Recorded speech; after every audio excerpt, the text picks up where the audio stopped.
checked. Obviously, don't write the question down for them, that might confuse them. But have we considered some kind of other way to conduct a poll I don't think to so. understand what we're I've dealing never with here thought so. and how Yeah.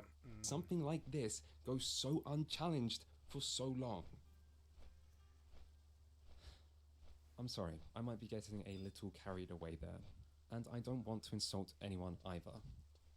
In reality, it's not actually that hard to see how this post was successful. The entire thing is written in a very authoritative style. A flying nun talks with complete confidence and presents himself as an expert on the subject at hand.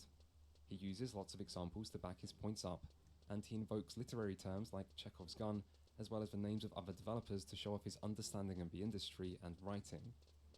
And so it's actually quite easy to imagine how people might be taken in by this post, particularly if they only skim through it, which people often do when presented with such a big wall of text, and especially if they've never seen the original advanced speech being planetology, referenced, sweet. to compare the two and realize how drastically inaccurate this post is. And so looking at planet management, I'm done with PI. Not great. So now we got to pick a new video.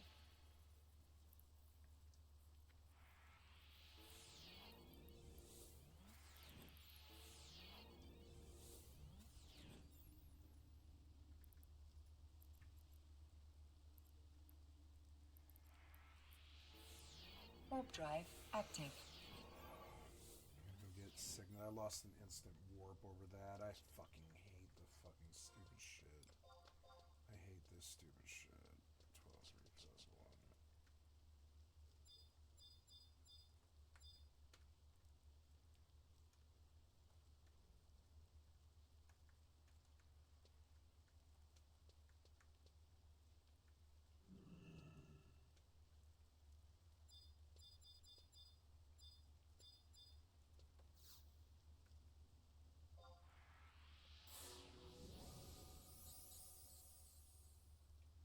Docking request accepted.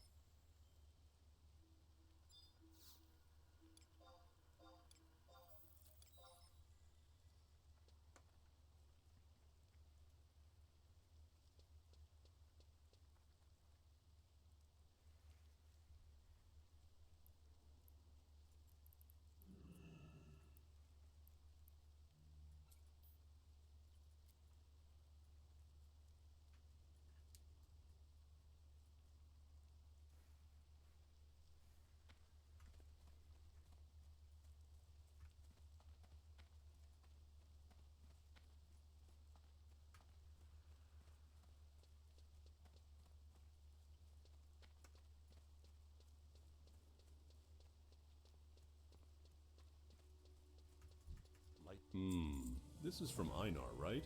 Hasn't delivered his skins to me in person for almost a week now. No doubt it's some differences with the wife.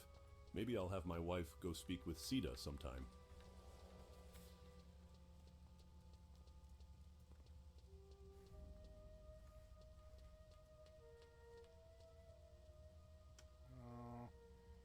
I went too far.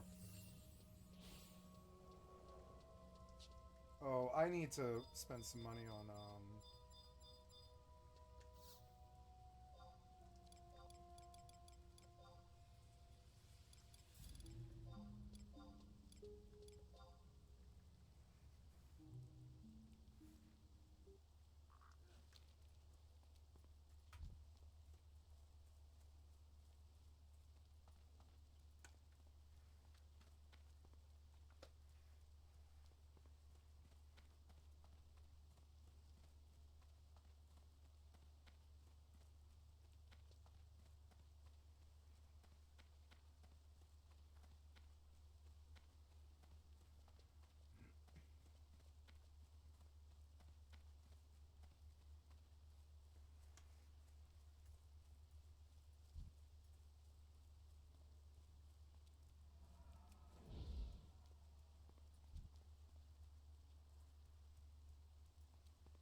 How does this guy have a katana?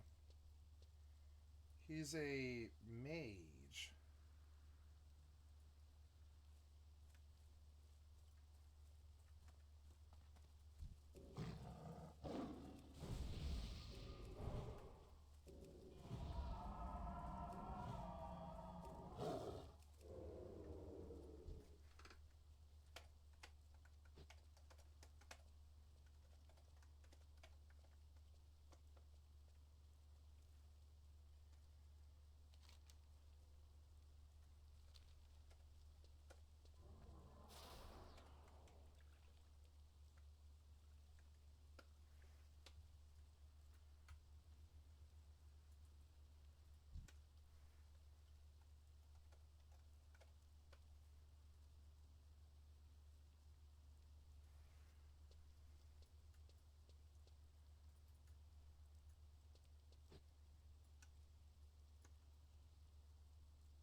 Yeah, screw Flint one was fun. It's gonna go that direction, I guess.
I have to look at VI now, which is annoying.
Pad items, I need...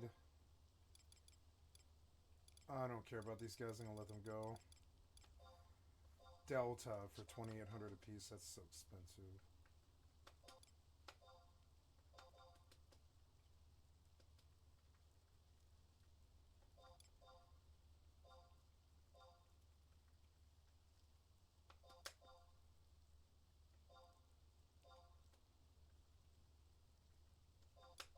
3 stacks will allow me to keep leveling and keep going.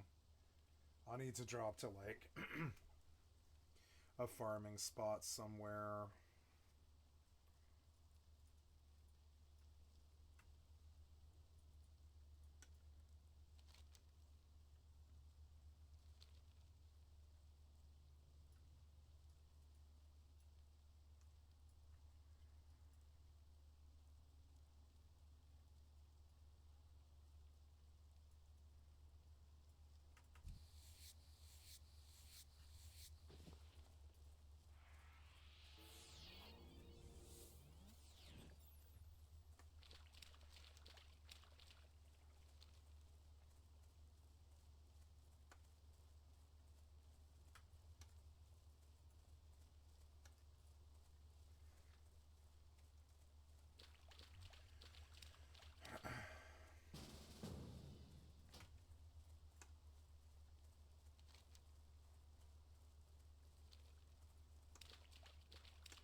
What am I doing now? I'm leaving now, right?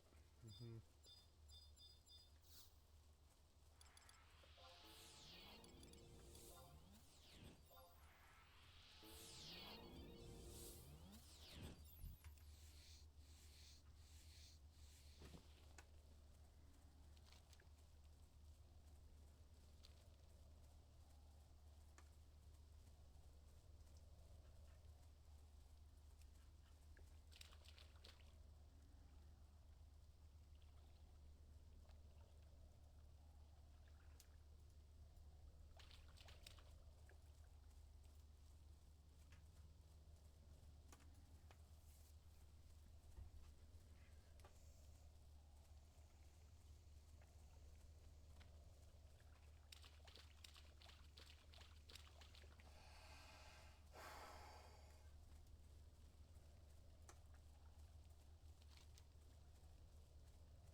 I cannot move.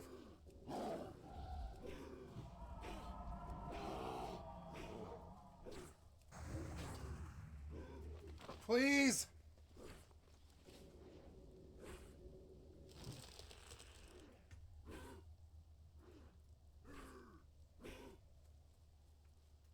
God damn it! Why did you fucking... That is not 15 seconds! It was like 4! It was like 4! You said 15 seconds. It was not.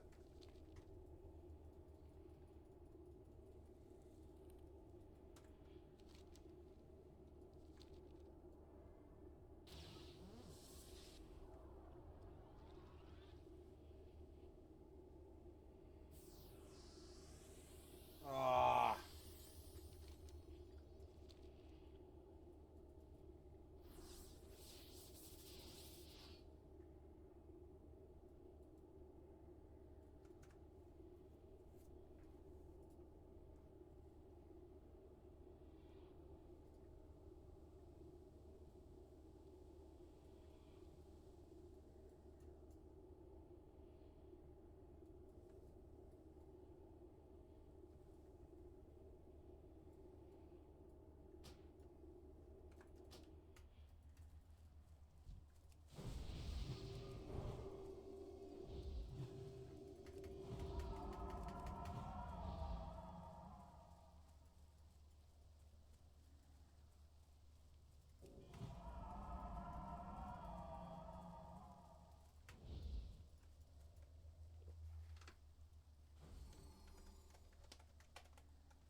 didn't want to fight, huh?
Off and away.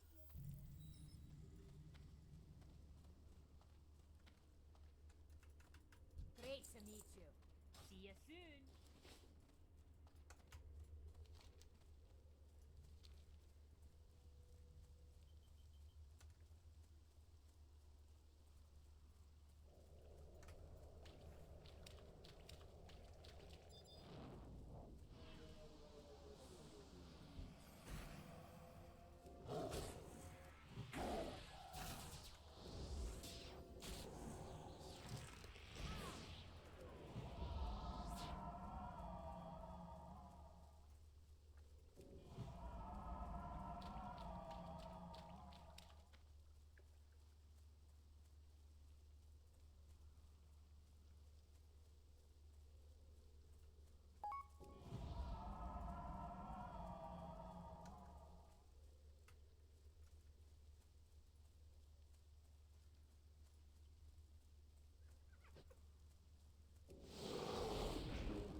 This is so unnecessary slow for no reason.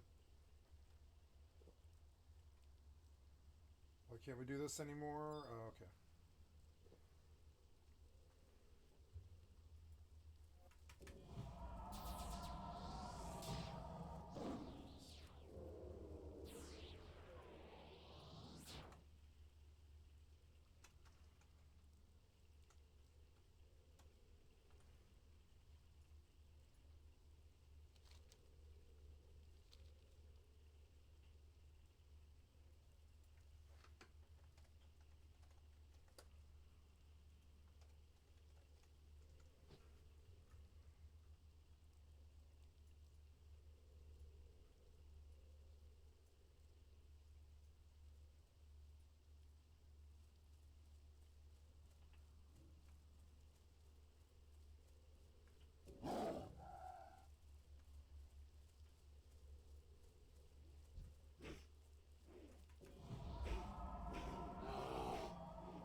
this is so annoying.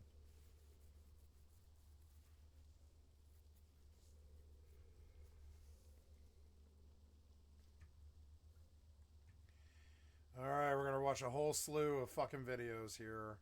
The whole planetary interaction thing. I'm not gonna do this while I'm AFK. I gotta go to the restroom. But oh, let's see what's going on in all the games and everything. Yep, I want you to sit. I don't know where I am.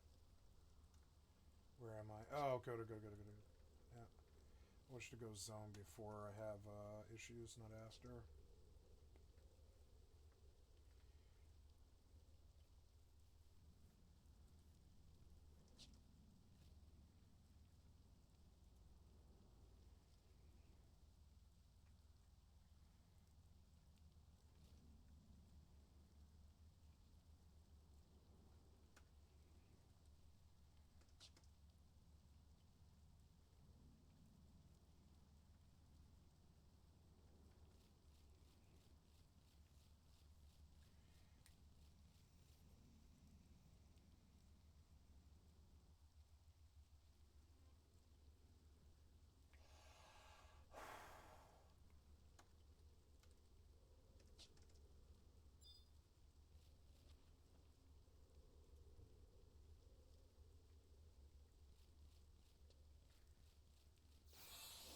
Oh god, I'm like out of tigers too. I'll have to buy more, but gotta wait for sales to even do that.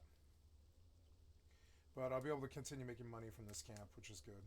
Each day I'll probably make about 15k, and that'll probably at least keep the tigers and the damn Delta away. The tigers are expensive. They're like 7k or something like that. They're not worth it. But you know, that's, I mean, seriously, I've blown like 300k on pets. It's so annoying. It's been definitely that much because it's been like 15 stacks or something between 5 and 7k a piece. It adds up. He does seem a bit awkward and nervous. His examples are sometimes quite shallow. There are a few points where he does go off on tangents. They're not pointless, but it's not always immediately apparent to the viewer what the point is. And really, there are lots of things you could criticize about this speech. It's not great. But it's not especially bad either. I have seen plenty of worse public speakers. Yep. And don't forget the context. Yeah, he was A small fine. speech He was at a totally small fine. event from one game developer. He even gave to us some good others. insight as to what their The what their crowd, for you know. what it's worth, seem to thinking have is. liked the speech. They laugh at Emil's jokes. Well, of course, when I think of Danish gaming, chili con carne, right? And they give him a warm applause at the end. Thank you very much, guys. I mean, you know. Of course, there's a chance they were just being polite, we don't truly know, but we can tell they had a very different response to the one a flying nun had. Yep. I mean, no one in the audience flies into any fits of rage, for one thing. Yeah. And as for the audience, I've been trying to of conquer the Reddit anger every post, day. a lot Try of- to have one less goddamn rage. I got kind of fucking angry today when I dumped an entire MP5 mag and I couldn't get the second weapon out before I got killed.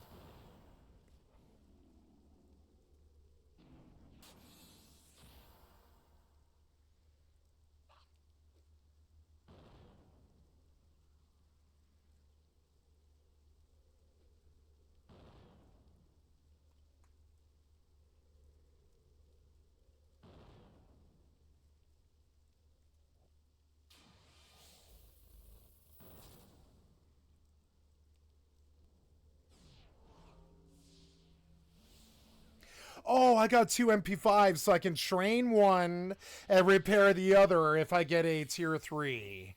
Which is so annoying, but I got 2 MP5s. That's good. I forgot I can train that broken ass one and then I can just shoot the other one and repair it over and over again, which is good. Oh yeah, that MP5 was good. I had a good day today on Rust. I mean, I raged out because I died to a fucking the scarecrows.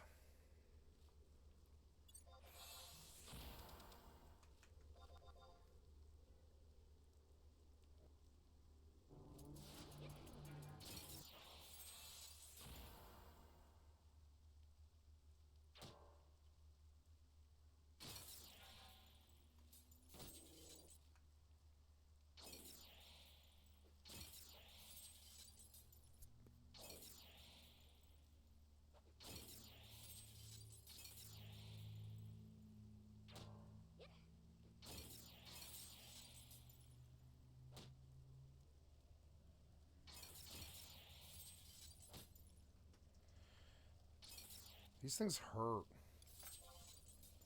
It's the ice. It's so, or the, I'm just gonna go back here and sit until I'm full again, because I don't need to do this. Yeah. I'll stay away from them, too. I like these trees. They're scenic. Like, they don't look good, but they're definitely, like, better than average Final Fantasy XI fare. I really wish they would remaster this game. It is my favorite game. It is so annoying that they let this thing fester the way they did. And then spent all the money on fucking Final Fantasy XIV. Fuck Final Fantasy XIV compared to this game. 14 was such a goddamn misappropriation of funds. We didn't need a second World of Warcraft. I don't know why the Japanese went theme park. They're not famous for it. I don't know why, like, I don't know why the East went west.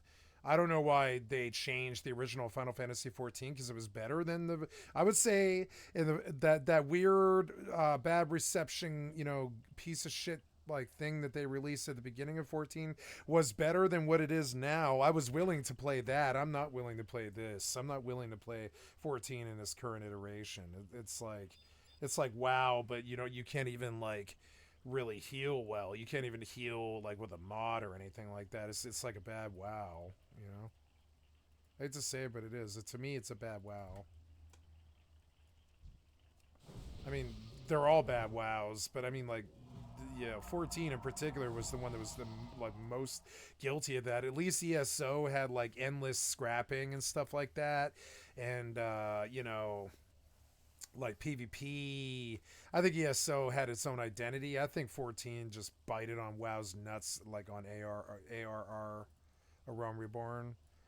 And while I like 14 and I have spent thousands of hours on it, I don't think it's that good of a game. I've never thought that. I mean, the first time it came around, everybody was saying that. Everybody was like, 14 is a genuinely bad fucking game. And that was even after ARR. They're like, a lot of people would not stick around past ARR. They made it free on console because it basically should have been a free console game.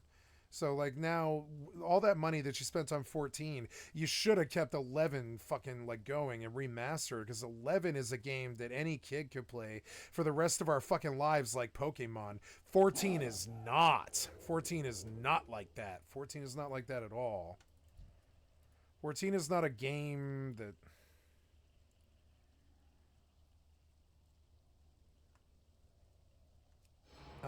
my stupid ass Omen of Clarity is wearing out.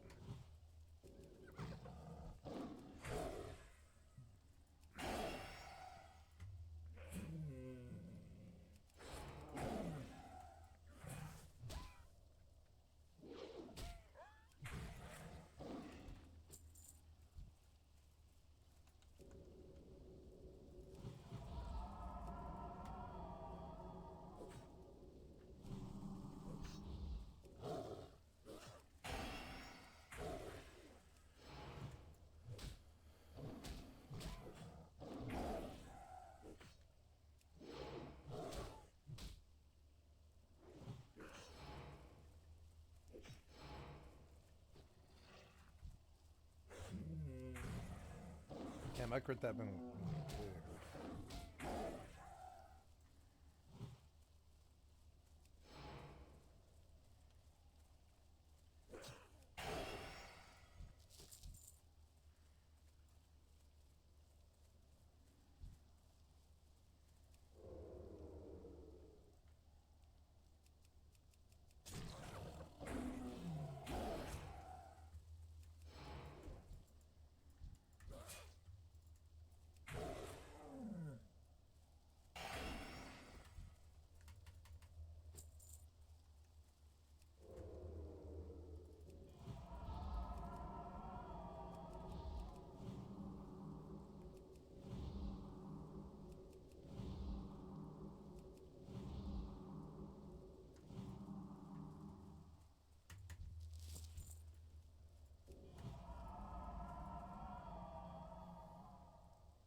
You are so annoying.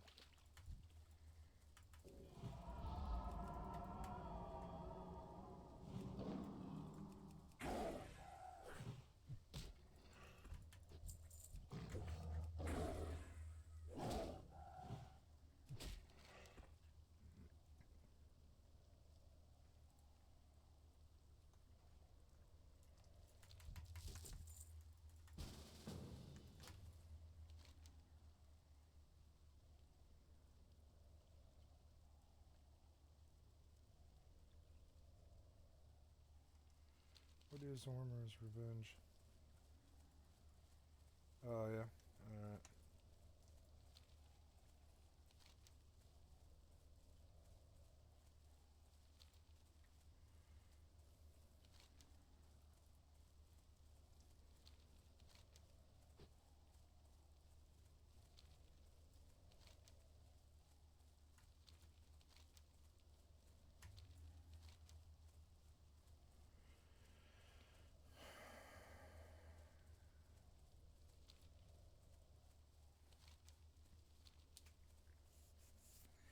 I guess I've got to do all of Westfall.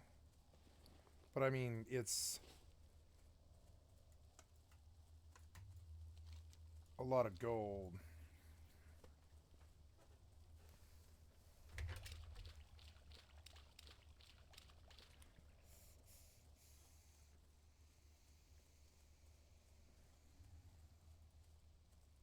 Didn't seem to agree with it. The top post points out how Emil was not the inventor of KISS. I need The to do second from the PI, top but I'm not going does to do agree it while with I'm the Flying Nun focused. and says OP is only scratching the surface, to which a Flying Nun gives an enthusiastic reply to. But after that, there's plenty of disagreement. Quote, OP is going a bit nuts with the criticism. Emil did not invent KISS. Lay off the chems for a while, dude. Or imagining OP's bedroom walls covered in hand-drawn spirals. Or, I'm glad I'm not visible enough for someone to psychologically evaluate my entire capability and competency at my job on a single presentation I gave at a random event. Or, I have similar concerns about Bethesda's storytelling, but am I the only one uncomfortable with going after one person with this kind of intensity? And so on. There was pushback. It just didn't matter.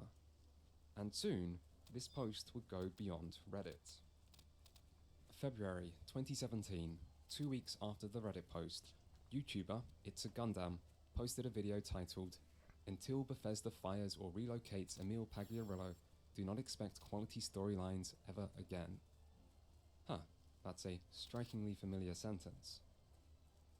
The video opens with two YouTubers arguing over Fallout 4. I want to while make a one of them character is named trying to Gundamit. ethically own the other. Good gameplay design, like Fallout. Horrible stories, like Fallout. Like Fallout. And yet, apparently, neither of these people are. It's a Gundam. What's going on here? Oh god, where am I? I am way the fuck out. I am totally, yeah. Warp drive active.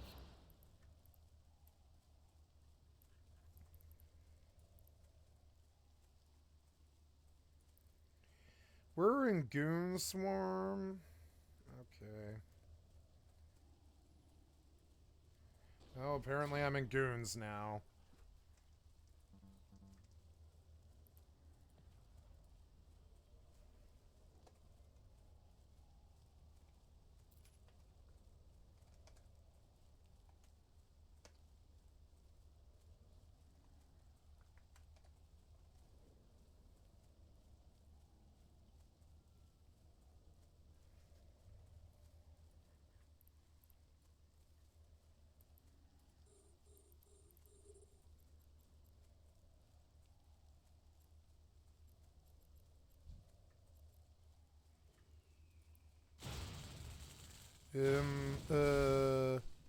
What?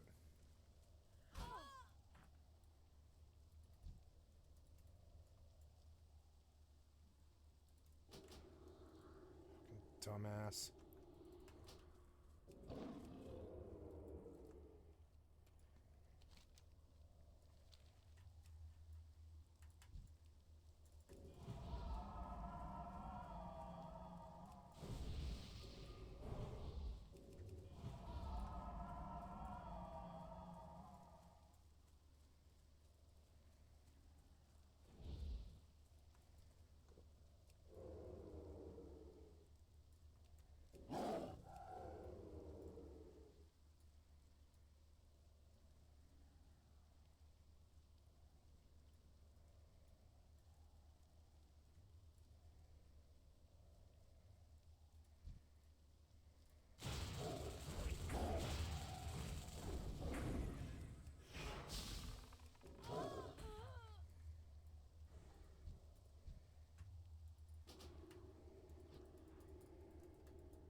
Emperor fish, huh?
God damn it. Can't you just let me do it?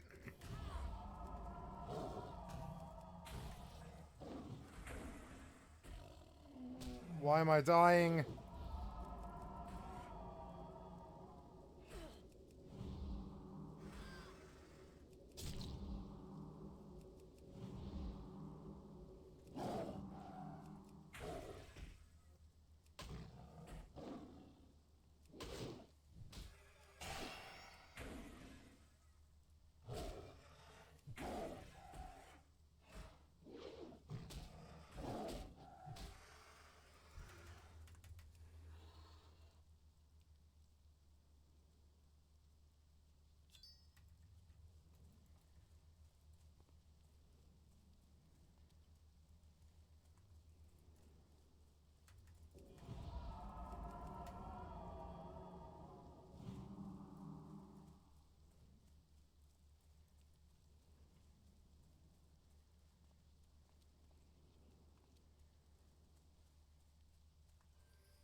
Ah, the Goa Stone is complete! Fine work, adventurer, fine work indeed. Now I can continue with the delicate translation of this Titan script. I can make out new words already. It says here, old gods, chained beneath the land. This is the beginning of something epic.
Thank you, adventurer. Your efforts here will not be forgotten. Many innocent dwarves died at this site, simply doing their jobs. The vengeance you delivered to those evil creatures should make them think twice before attacking King Magni's subjects ever again.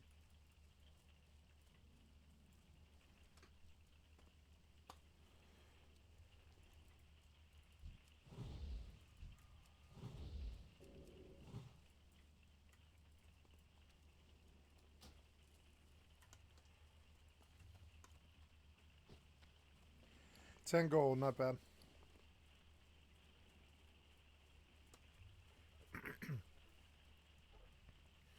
Gotta go to the bathroom after this, but I want to get out of this place. I gotta get out of this place if it's the last thing I ever do. I didn't really want to do this much questing. This was not really my vibe. I came on here to farm, but questing is how you make money. It's weird.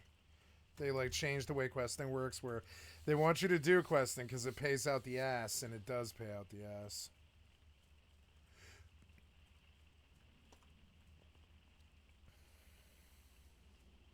Girl, there's a better life for me and you.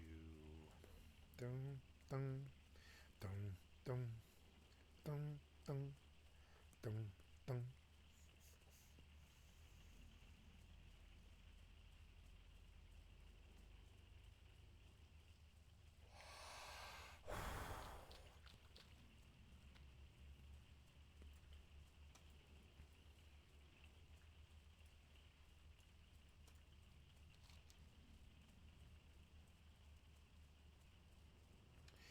You know, I think it's faster actually to just hearth at this point.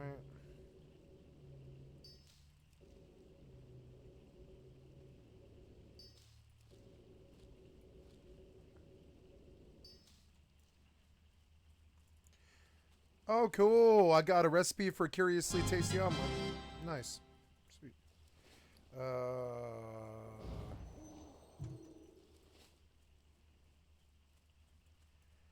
I ran past that druid. Oh, no, he's a druid. The wreck guy. Sergeant, the wreck guy. Ugh. Why do you guys aspire to be that stupid-ass low-life shit? What the fuck's wrong with you?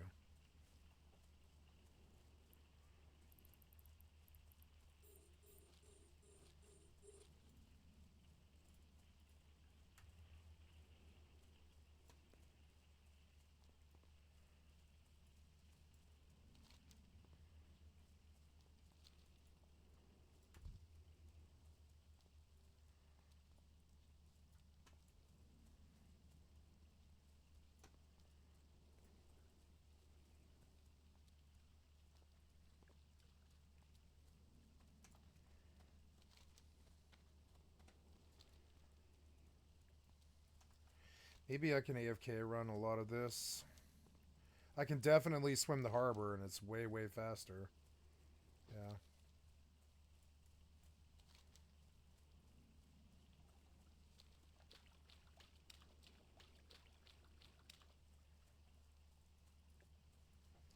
I do like this druid. As it gets higher, it'll get better.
Fuck.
His stupid pig. His pig is making noise. I'm like, why am I hearing noise?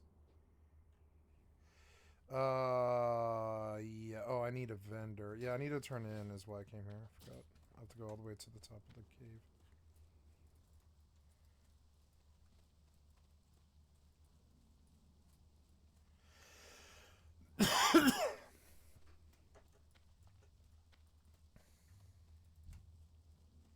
Harlow's dead again.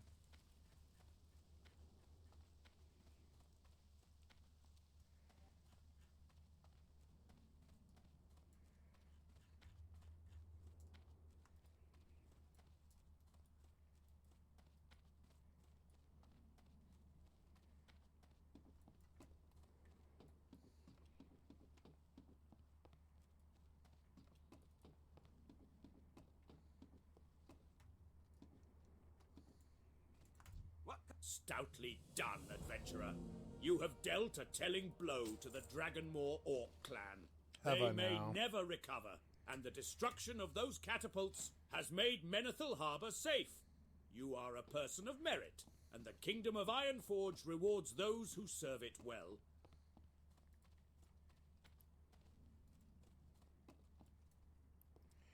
It's a shame. I mean, there's no way that the 67 silver for this sword is like. There's no way that disenchants into to anything worth more than what the sword will sell for. So I'm just gonna sell it. Hello. Yeah, 67. Nice. 15 gold. See you later.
Gonna.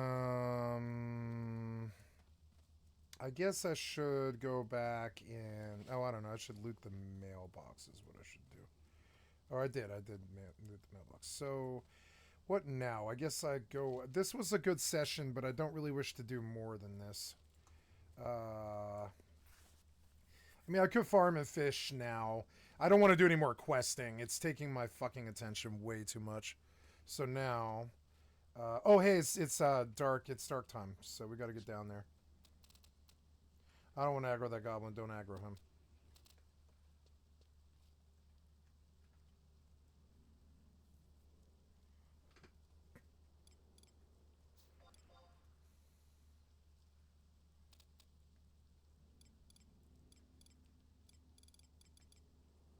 Use Tuna Susha for the dark elemental because I want to put him on cooldown.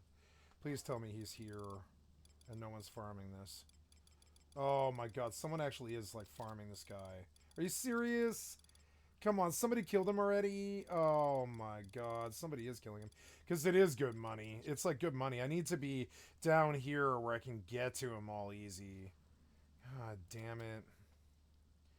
Who's here? I'll kill the Sleek Gigas and I'll just camp here. I'll kill these two mobs and over again. They drop good. I'm fairly sure Gigasocks actually probably do sell really well for a stack, I think. Usually they do anyways.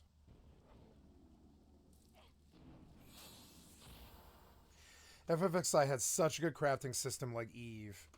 Or like Mortal. Mortal's got a good crafting system.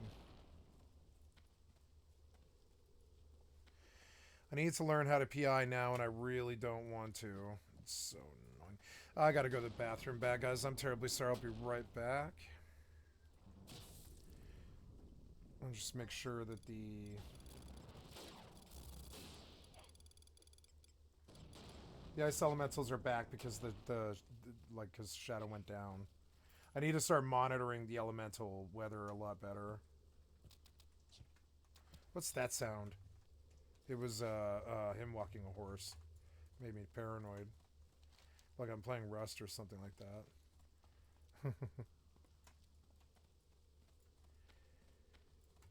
Can't believe I got killed on Mortal by 3 fucking Bargus things or whatever they were. Why 3?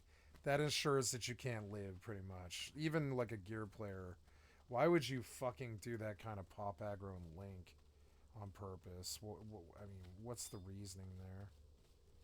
I guess you really are supposed to look out for animals and not aggro them, I guess. But I mean, why would you ever have 3 animals in the same place at the same time in that game anyways? You can only engage 1 target at a time. So why would you put 3 animals right next to each other? It's disgusting.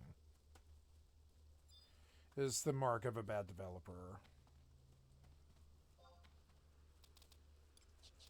Okay, I guess I gotta go north again to look for ice elemental weather.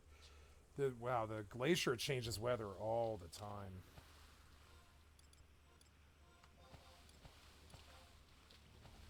Where am I now? Oh, God.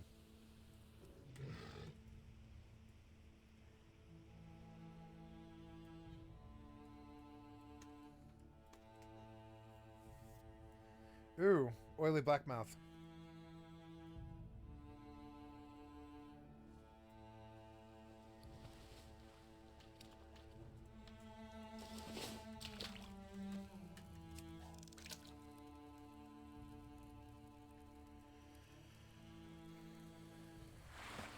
Wow, that was like a 3-second turnover. That's good. How's this going? Oh, we're full. Cool. The asteroid is depleted.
But then I guess it's a Gundam adds himself into the edit as well to back up his friend and his friend's internet drama fight thing.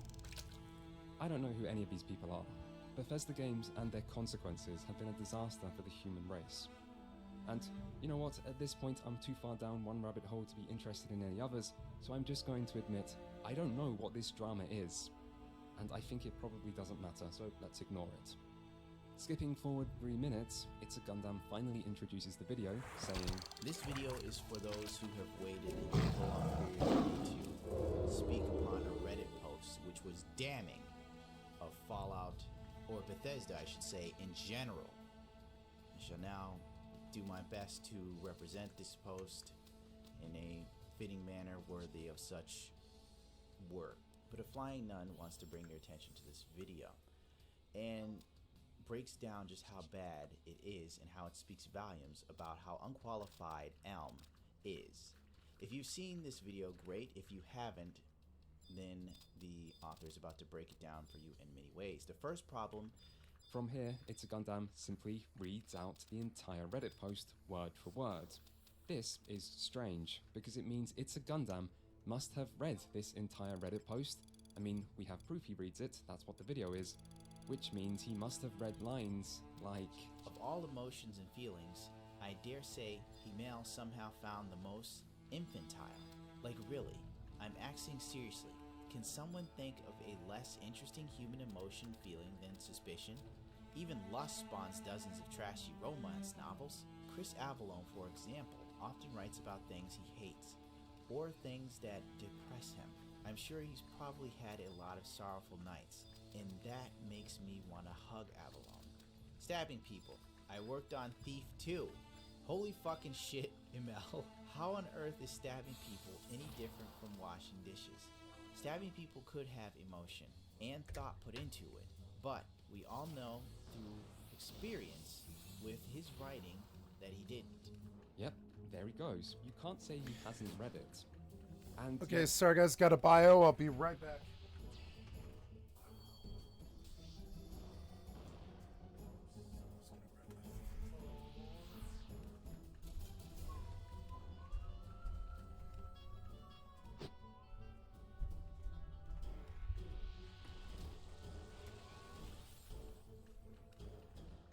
You've been examined.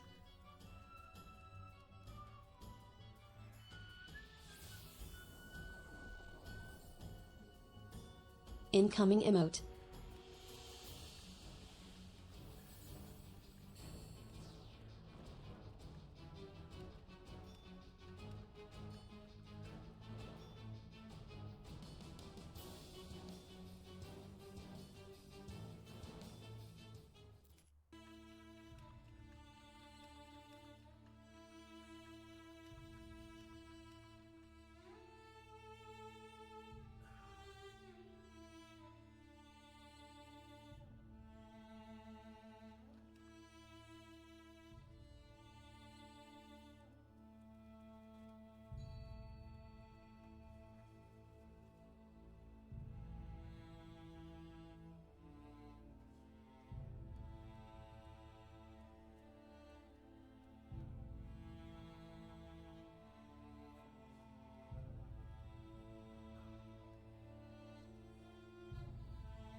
Okay, I'm gonna get a glass of Canada Dry.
Little shack. Wait, are you killing me? It's a horde. Why is there a horde here? I'm going to kill him. Meatballs.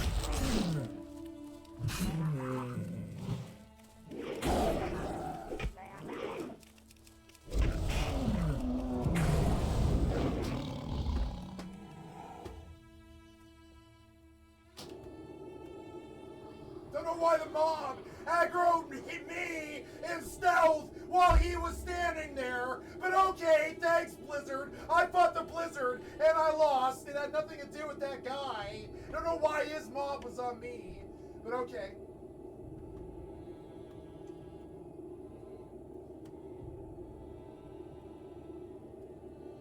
Oh, damn it, man.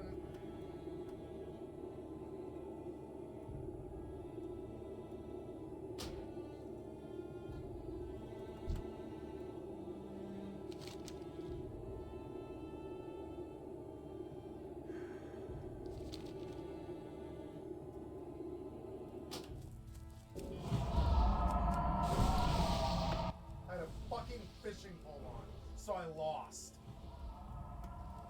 Fucking so stupid, stupid ass game. This isn't classic plus, it's classic minus. It's minus all the things you should have done to fucking fix it. Why the fuck is my fishing pole on, you worthless piece of shit company? You know I didn't want it on. Fucking dumb.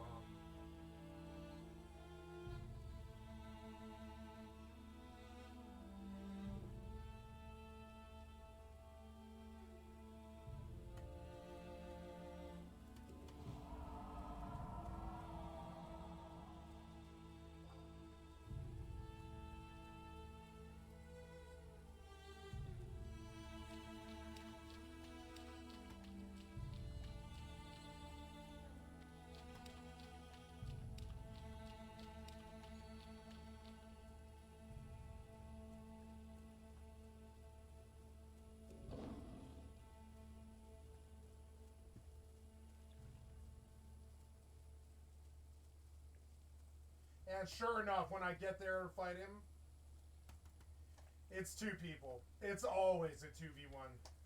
The honor is never there. It's never a fucking fair fight. There's always some mob on me, but there's always two of them. And the toxicity of the fucking gameplay gets so fucking, it's so dumb.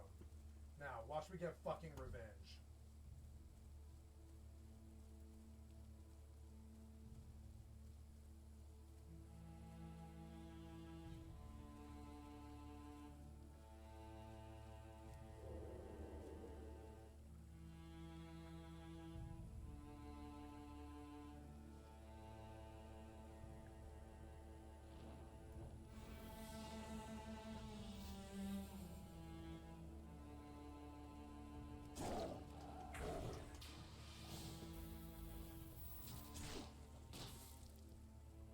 God damn it! Why am I being attacked in the other game?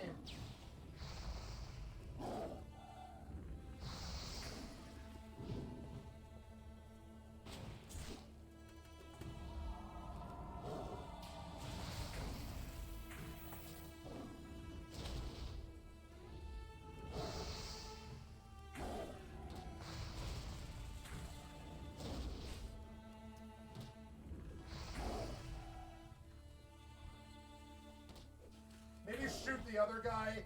Fucking idiot. Thank you.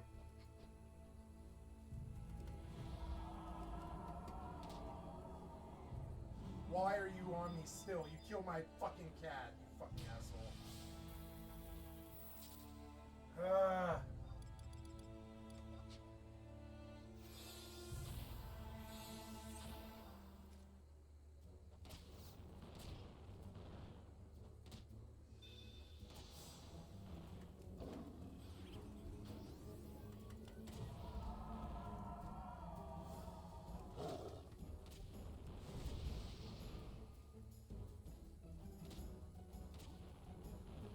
Where's your priest friend at?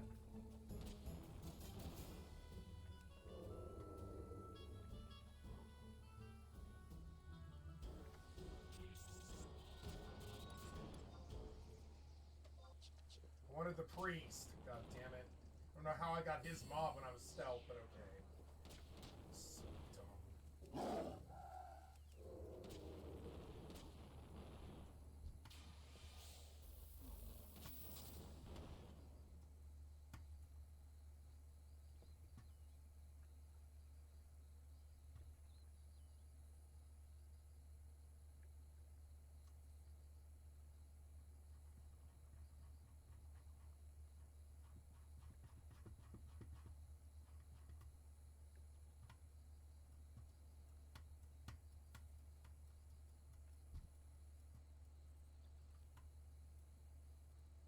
rated or inaccurate. He instead thought, this seems like something I want to read out again and upload on my YouTube channel. And so he did. This video got 187,000 views, and with the Reddit post and this video, the ML hate train had officially left the station. Choo choo, all aboard. Emil Pagliarello needs to get sacked if we ever want quality storylines ever again. If there was a petition to have this man fired, I would sign it so hard my keyboard would break. Rarely have I seen someone who is so clueless about his own lack of skill and then gets promoted to do the fucking job he's terrible at. Bethesda does not care what anyone has to say. They do not read Reddit posts, they totally ignore Twitter rants, they have never responded to mail or email. Emil just shrugs off criticism. Emil said in his conference that his philosophy was, keep it simple, stupid. Well, I remember when Fallout was complex, interesting, and had a narrative about humanity, and that's never coming back. Basically, Emil thinks players are too stupid to appreciate good writing or any sort of depth/substance, so he keeps his core writing technique down to a very basic, very shallow, very low quality level. Keep it simple, stupid. Emil's philosophy for game writing on the grand level is keep it simple, stupid, to basically a terminal level. Famously, he gave a talk after Fallout 4 came out about how it wasn't worth making detailed main stories because players would just tear it out and make paper aeroplanes with it. Did Emil really say that making story was pointless? If so, my problem is he does keep it simple, stupid, in the respect that the stories aren't very deep. They're not very deep. It's always like a bunch of people in an outpost, and they've all got problems, and the problems are all petty. And they're like, save me, Mr. Wandering Quest, like, taker. And I'm like, I don't know, like, Disco Elysium was a better fucking example of somebody trying to write, like, for the masses, I would say. I'm sorry. You guys don't write well like that. You're not, like, writing a good yarn. You're essentially telenovela. he probably shouldn't be in charge of story. It seems like there's an inherent conflict there. Soap opera. I always say half of Bethesda's problem is that lazy They're like the soap scumbag opera Emil. makers They would be of much better games. without him. Seriously, he is not passionate in writing the stories. Emil Pagliarulo is a bad They're not. writer. They're not. I would say he is kind of a bad writer, though. I would say I can't remember a single Bethesda story that I cared about. I thought that that's not true. In Skyrim, I thought that the struggle between the Empire and the Stormcloaks was well done. And if he wrote that, then he's a good writer. Rules about writing games make very little sense, and it seems baffling a professional games writer has those rules. Emil is terrible. Where's that video of him explaining his creative process and rules, where he then contradicts himself and also never explains his thoughts and switches points midpoint endlessly? Emil has constantly failed up. Emil Pagliarello is a genuinely awful writer who thinks RPGs should have less dialogue because people won't read it anyway, and if you defend Emil, you're an idiot with bad opinions who should take a corporation's dick out of your mouth. Oh boy, I was hoping Emil wasn't the See, lead. this is how all the people on the internet talk now. It's in like personal attacks on other people. That's something I don't do, but I'm so much nastier and crass than them. I come from darker places usually, and like I speak louder and I have like more hatred and anger in my heart than them usually. But like I wouldn't say I'm into personal attacks of other people. You know? I don't agree with all of the complaints about Fallout 4, but his response to the valid criticism of certain inconsistencies was basically, it's a video game, who cares? Not a great attitude to have leading your team. This goes on and on and on. It is but a small taste of an endless feast of bullshit. Compare search results of Emil's name before the Reddit post in February 2017 and in the years immediately after, and the difference is night and day. And again, it's not hard to understand why. As one Reddit user explains for us, I have no opinion on the guy, but I did some research just out of curiosity and found a post very similar to yours around a year ago, titled "Until Bethesda Fires Emil Pagliarello, Do Not Expect Quality Storylines Ever Again." And it's not a surprise that this is what they found, because this would have been the top result on Google after Wikipedia and Twitter. Hell, even today, it's still the second highest result, and that's after all of the Starfield discourse. For years and years, this one Reddit post was the place where every single person ended up when they heard Emil Pagliarillo and just wanted to know more out of curiosity, or just wanted to do their research to have an informed opinion. And the more Emil's name was invoked, the more people ended up back here to learn who he was. I've never heard of this guy until this year, and I don't want to attack him. I don't think he's ever been like a industry luminary in a major way, and I think you guys elevated him above something that he is. And I think there's no way that he doesn't have a crew of like 30 writers that all suck. There's more of a personal attack than I care to make. The more... I'm just saying, I can't think of a Bethesda storyline that I can remember beyond the Stormcloaks. You know? I'm sorry, but you guys aren't really right. Like, I mean, video games aren't like too good in terms of story, I would say.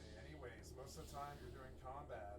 You know, it's okay that your stories aren't that good. I don't expect your story to be very good, but your combat wasn't good either. I mean, it is now. Skyrim combat's good now, but it's not good. It wasn't good until now. Damn it, 17 seconds, man.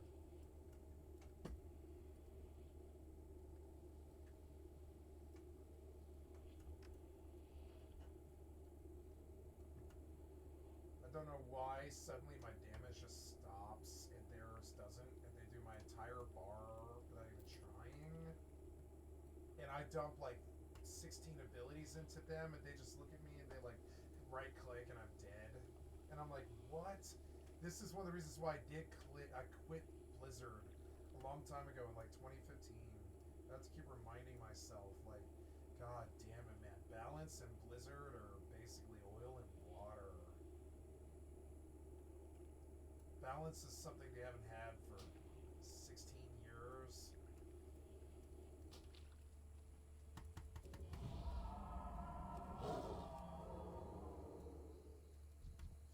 Dick.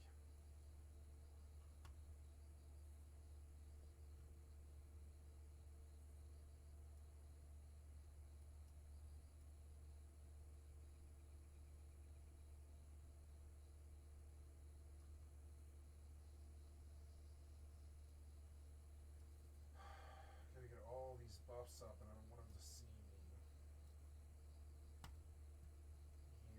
He doesn't have to buff, and he doesn't have to do 15 abilities, and he doesn't have to run a macro or buff up or any of that shit. He can just right click me and I'm dead. I'm playing the wrong class.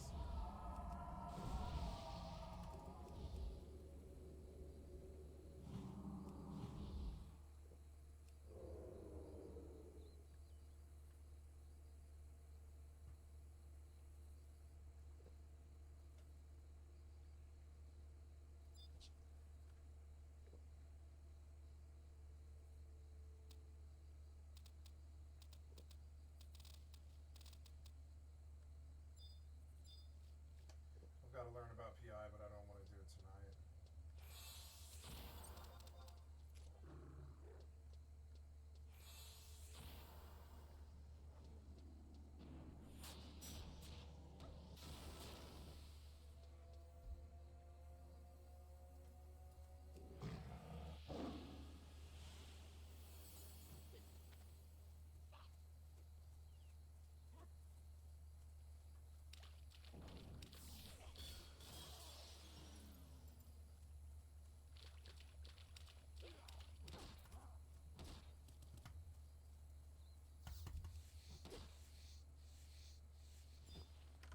Oh, did the other one link? Okay. Oh wow, they shot Mercury. I should have been killing them on cooldown.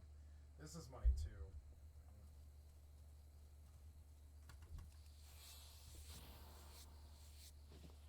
Where did this fucking hunter go?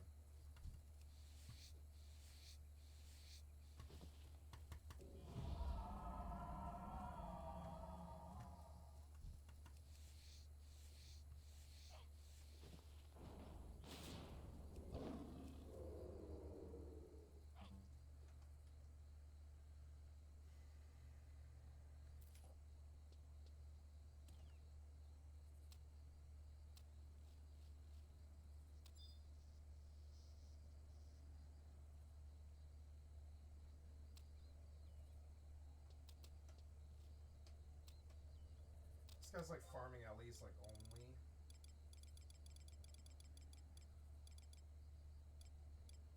Oh, there's one east and one north. There we go. I better kill the bad eye.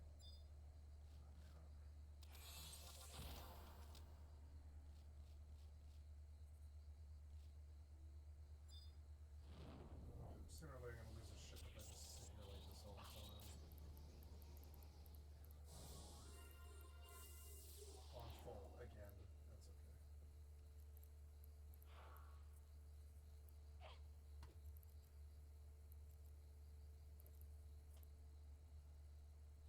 Warp drive active. Ice elemental got taken.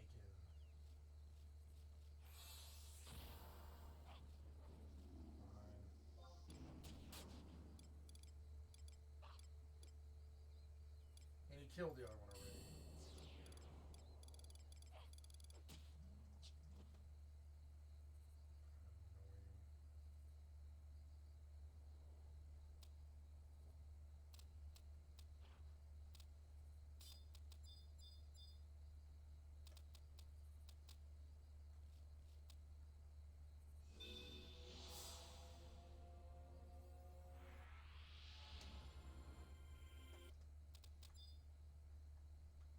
Docking request accepted.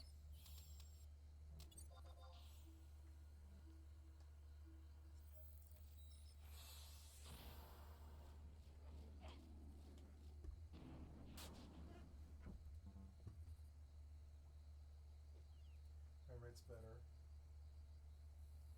These clients play well with each other.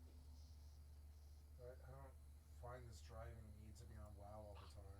Not anymore. Quite the opposite, actually.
Okay, time to watch some planetary interaction stuff.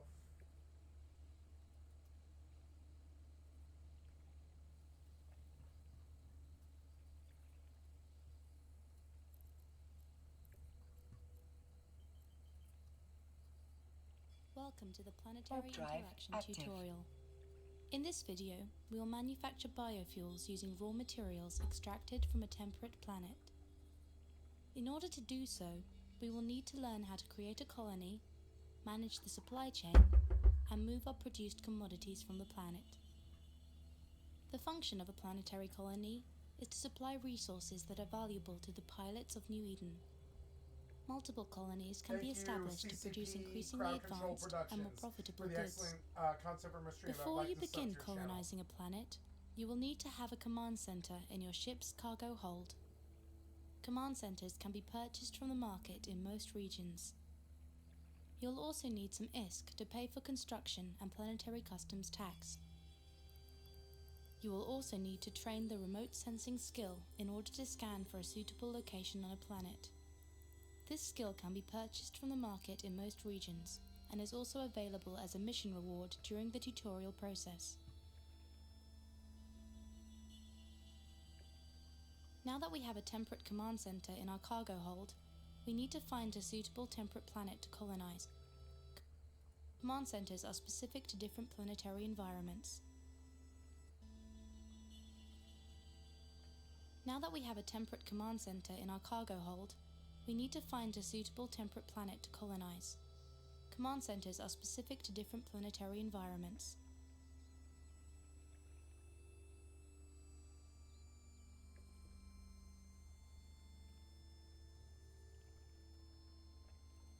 Before you deploy your command center, it is important to find an area close to or in between the planetary resources that you wish to extract. To scan for resources, select the scan function and then the type of resource that you wish to scan for. A heat map will be displayed over the planet, highlighting areas where resources are available. Warmer colors will highlight areas of high concentration, and cooler colors will highlight areas of low concentration. You can also adjust the scanning slider to get a clearer view of the distribution of available resources. When you have decided on a suitable area based on your scan results, select the Build menu and then select your command center. Placing the icon over the planet and clicking will then deploy your command center. When you are satisfied with your new building location, press the Submit button to finalize construction on the planet. You can make several changes without submitting as long as you submit your changes when you are done. When highlighted, you can see that the command center is generating power and CPU. This is important as every structure and link relies upon these resources in order to function. Command centers can also be upgraded later in your colony's development. Now that you've placed a command center on the planet's surface, you are ready to deploy an extractor control unit within range of your chosen planetary resources. In this Alright, so I guess I'm going to tell you what I'm thinking. So I need to do planetary interaction, which means that I need to purchase some command centers and planetary colony stuff, and I need to figure out what planet I'm going to do, and I need to figure out how to do PI. And normally I would fire off all cylinders, you know, like burning, and just go off into the fucking, into the fucking sunset.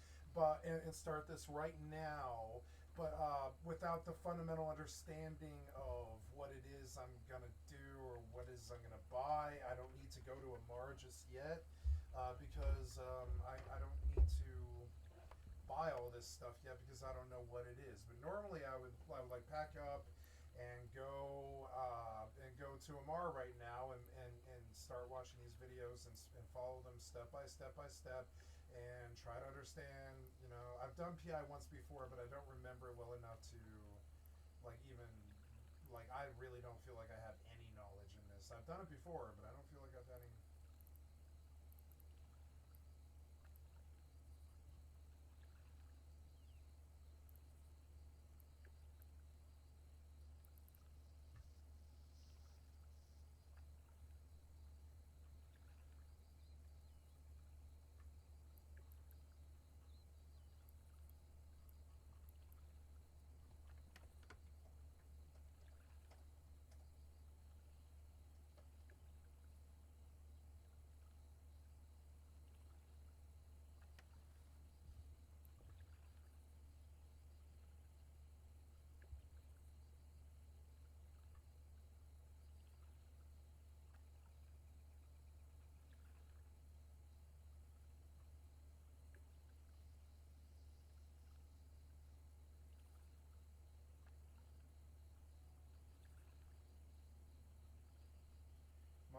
Animatronic ID is given wing. I don't know what that is.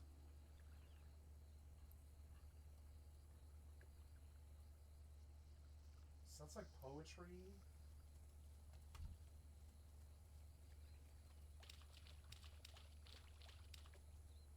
I can't seem to get any of these stupid thing creepers. They're so annoying.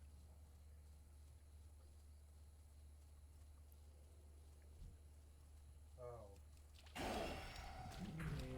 I guess I just have to go to the swords.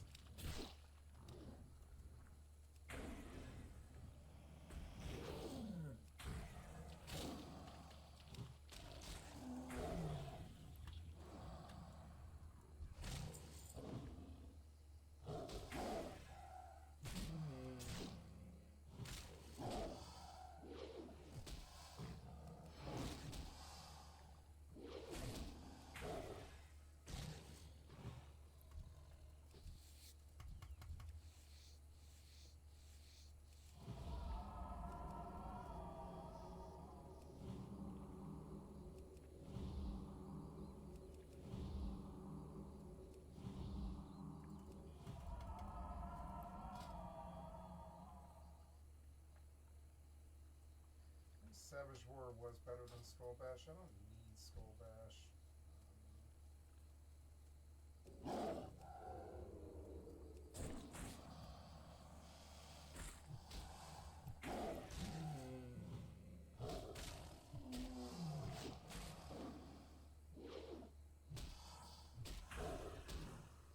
Oh, I did Skull Bash because it's a charge. I forgot all about that.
We have scanned for carbon compounds, and with these scan results we are now able to position our extractor control unit just outside the area we wish to extract from. We must ensure that the sphere of influence for the extractor control unit will include our chosen resources. After submitting your build changes, you will be charged for the construction cost of your building. Back above where I started. You can then highlight the extractor control unit and begin surveying for deposits. When surveying, you may select the appropriate number of extractor head units and their extraction radius. Your extractor head should be placed in the highest density areas, whilst also ensuring that your extraction head uptake areas do not overlap and cause interference. To ensure that your extractor heads do not overlap and interfere with each other, you can either move them or adjust the uptake area to ensure that all extraction heads are operating at maximum efficiency. Once you have chosen the program duration and are satisfied with the deployment of your extractor heads, you can activate the extraction program you have designed. As you can see from the extraction cycle graph, the longer you extract from the same site, the less you will typically gain per cycle. Therefore, it is important to adjust your extractor heads over time in order to ensure you do not deplete the selected deposit. Be aware that planetary resources deplete faster if a greater number of players harvest in proximity to your own. However, resources do regenerate slowly over time. Now that you're extracting resources, it's time to learn how to manufacture raw materials into valuable commodities. Simply deploy a basic industry facility between your extractor and your command center and submit your build changes. When you highlight your factory, you will now be able to select a schematic for production. In this tutorial, we plan to process our carbon compounds into biofuels. Before we can begin production, we need to link our biofuels factory to a carbon compounds extractor. It is advisable to link from your extractor control unit to a storage unit, in this case the command center, and from there to the processor so that no resources are wasted. To do this, highlight a structure you want to link and select the Create Link icon or right-click on a structure and Create Link. Drag the link to the structure you want to be linked and submit your build order. Note that links also require power grid and CPU, so it's best to make sure your structures aren't too far away and wasting command center resources. Once the structures are linked, you need to route commodities between them. To do this, highlight the output structure and select Products. Here you can select the quantity of product, often the maximum value. With the output structure highlighted, click Create a Route and click on the destination. In this tutorial, we have now routed our carbon compounds to our biofuels factory and can now see the factory progress as it gathers resources before commencing a production cycle. At some point in your production chain, you will need to store your products, either mid-production chain or at the end of the production line. To do so, simply deploy a storage facility building, then link and route anything you need to be stored there. When your items are in storage, they will often need to be moved into a factory or prepared for off-world transport. To move items out of storage, highlight the storage facility and select Expedite Transfer. Here you can select where the items should be moved to and in what quantities you wish to move them. Once you've created your items and moved them to your command center, it's time to blast them into space. To do this, highlight the command center and select Launch. Simply add the goods you wish to export into the payload, noting that the larger the payload, the more ISK is required to perform the launch. When you're ready, blast the cargo into space, open your journal, and warp to the bookmark location to retrieve the loot from the cargo rocket. Blasting cargo into space is a one-way method of transport. A more cost-efficient and two-way method is to use the customs office orbiting the planet. To use the customs facility, you must build a launch pad in order to send and receive transports.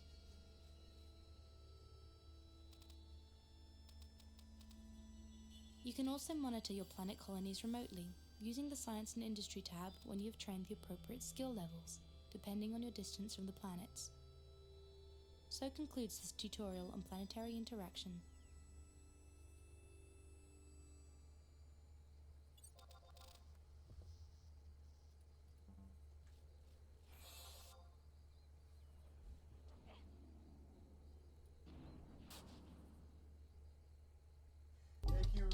GSF John Doe. For the excellent content for my stream, this is called EvE Online Planetary Interaction Quick Start Guide.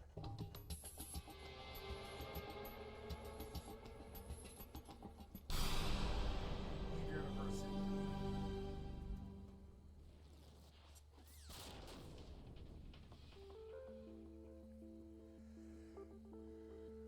Welcome to the EvE University video guide on planetary interaction. In this guide, we will show you the basics of planetary interaction. For more detailed information, visit our website.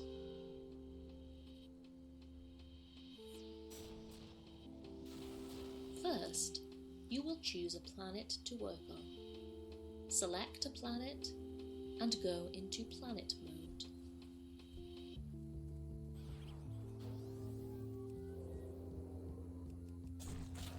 Go into Scan View and scan the abundance of resources on the planet.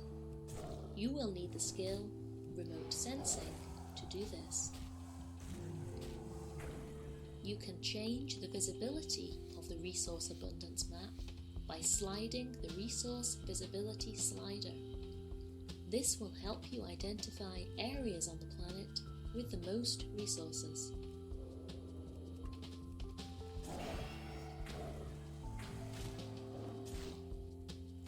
After you have selected a planet, buy the appropriate command center from the market. More advanced command centers will offer more CPU and power grid.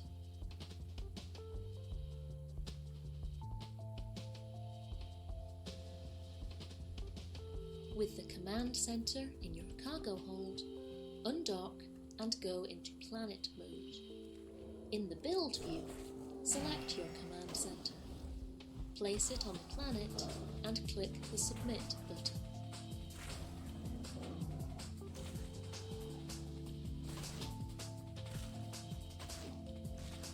Now that you have a command center, place a few extractors. Make sure they are the right type for your resource. Remember to hit submit after you have placed them.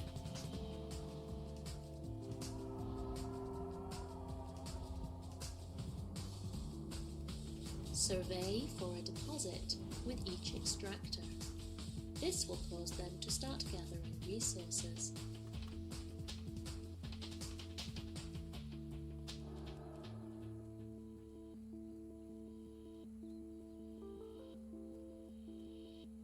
To use the resources, you will build a processor. Place a basic industry facility near your extractors. Select the schematic that takes the resource you're gathering and turns it into a processed material.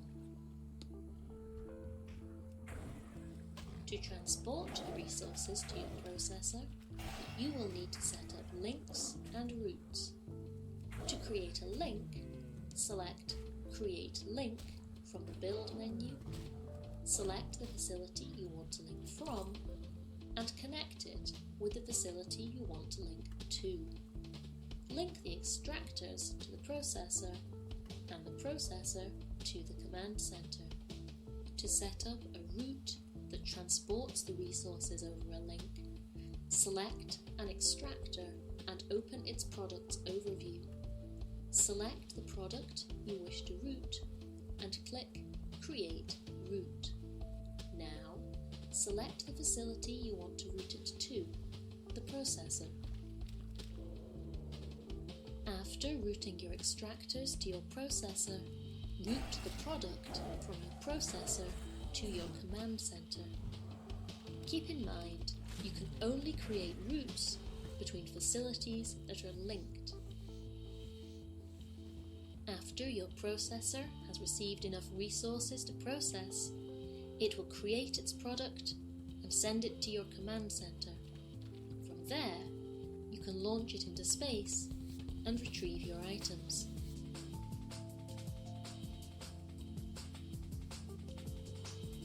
Congratulations! You have just built your first colony.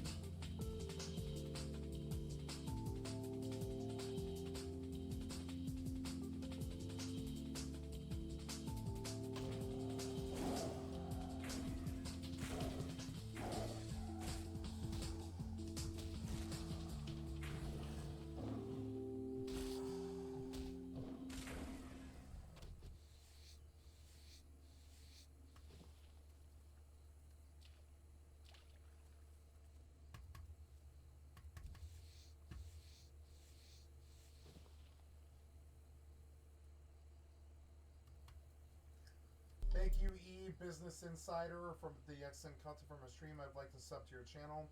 I see this problem with YouTube now where they have like 10,000 subscribers, but they'll have 100,000 views on a single video.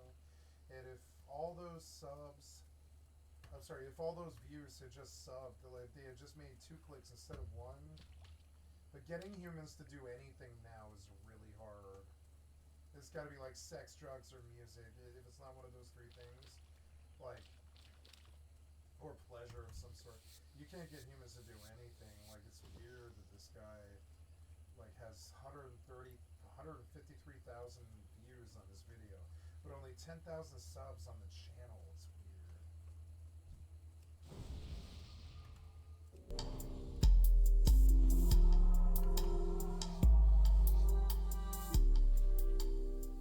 What's up, guys? EvE Business Insider back with you again. And today we're in J125. Beautiful backdrop.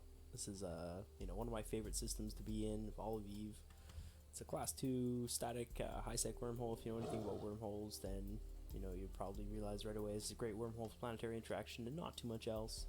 So stay tuned to the end of the video where we're going to discuss how you can get in here to maximize your planetary interaction as well, because we're going to open it up to the general public. So let's jump right in. This piece of machinery here is of great importance to us. This is how we're going to make all of our ISK right here. Now, this is the main key difference between doing PI in a wormhole or a null sec versus doing PI in high sec or low sec. And that's that I actually own this piece of machinery unless one of you comes and blows it up and puts your own down. I control the taxation level on this. Now we're going to get into, in some pretty good detail a little bit later in the video why that's going to make a difference. But before we do, I suppose we should get into some basics. Alright, so PI works best with a routine but short daily maintenance cycle to maximize your efficiency. It has a low entrance skill requirement of about a week's worth of training to get started, and the skill cap for this activity is about 3 million SP. Now, it's worth mentioning there are remarkably few parts of the game that cap anywhere near 3 million SP, never mind those that can net you with a little luck around 1 billion per month just in this category alone. So no doubt this is going to be worth taking a look to add to your portfolio.